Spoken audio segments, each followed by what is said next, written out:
A smart contract, as defined by Ethereum, is a program that runs on the Ethereum blockchain.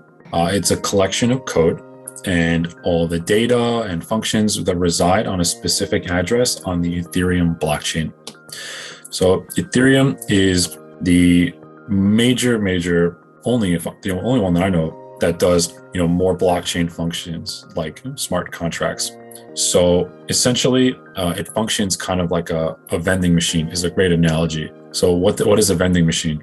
You put in the money and you select, you make a selection, and then the machine runs the program and out comes your soda, right? Or your candy. So with smart contracts, the same principle applies. You plug in the parameters, you set what you want, and then you get out what the program runs, a sort of self-running program that will activate based on when certain conditions are met. So think of it like that. And there's many use cases in industry, and it'll start to help it make more sense. So for example, smart contracts can be used in supply chain management. IBM's one of the biggest examples of this. They actually have developed their own blockchain that will create smart contracts that help track their pharmaceuticals through the entire supply chain. They have this all on their website. It's a pretty interesting read, what they're doing, and they have video, but they're using it to smooth out a lot of the friction in the distribution of their pharmaceuticals. So a major player that's using it is actually Home Depot. Home Depot is using the blockchain in order to identify stopping points in their supply chain. So because Home Depot works with lots of different vendors, they're using smart contracts to increase the efficiency with their vendors, increase communication. The way it might look is, let's say there's a problem in the delivery or somewhere along the supply chain. When they deploy a smart contract, they can be notified of the problem much quicker, almost as soon as it happens. So these are two major players that are using it. You can kind of see how useful this could be in eliminating a lot of unnecessary friction and also a lot of unnecessary intermediary work in this management of supply chain. Another use for it is in medicine.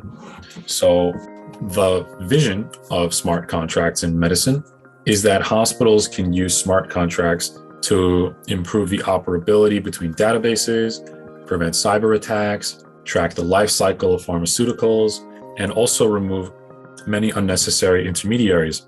Unfortunately, the reality right now is that the healthcare industry is very bureaucratic, and so it's very slow to adopt new technology.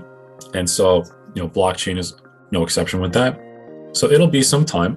So either a new player will enter the market where they'll create, a hospital that's built on blockchain, and then the current players will either, they won't be able to keep up and they'll kind of disappear, or they'll have to adapt and change their systems. So, this could be a really great service. This could be a really great technology that's used, because currently in the US healthcare system, each doctor's office typically uses its own data entry systems, and none of the systems communicate with each other. So if you have a primary care doctor who recommends you over to a specialist, unless they are within the same umbrella organization, like this, we have one big organization here called Optum, and if you're in the Optum network, they all use the same system, and so their systems can communicate very well.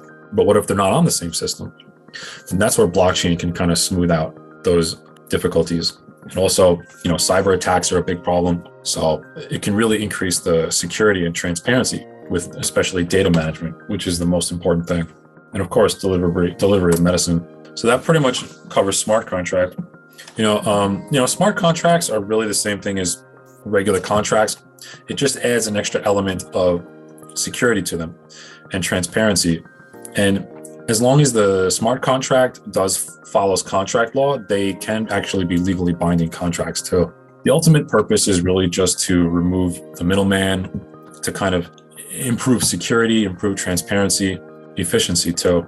So is there any is there any questions on smart contracts? That's pretty much all I want to cover. regarding smart contracts for now. That's all we need to know for now. All right, so that's everything for today. And if you have any questions, please leave a comment. Thank you.